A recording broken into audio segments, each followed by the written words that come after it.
To flip images on the Google Pixel 9 Pro, like for example this one, first of all you will have to open the Google Play Store and download new application, because as default this function is actually not available on the Google Pixel 9 Pro.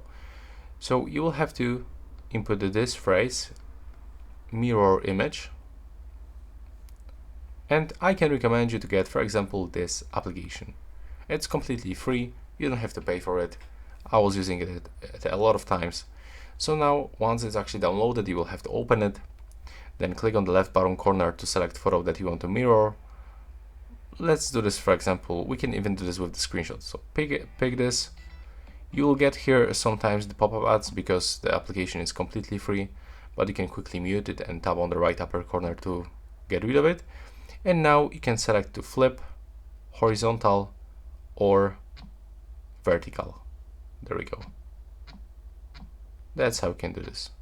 And now if you want to save, click on the right upper corner and it was saved. So now if you are looking for this photo, you can go into your Google Photos, which is located right here. And now you will have to go for the collections, and here you can find flip pictures. So thanks for watching right now. Please subscribe.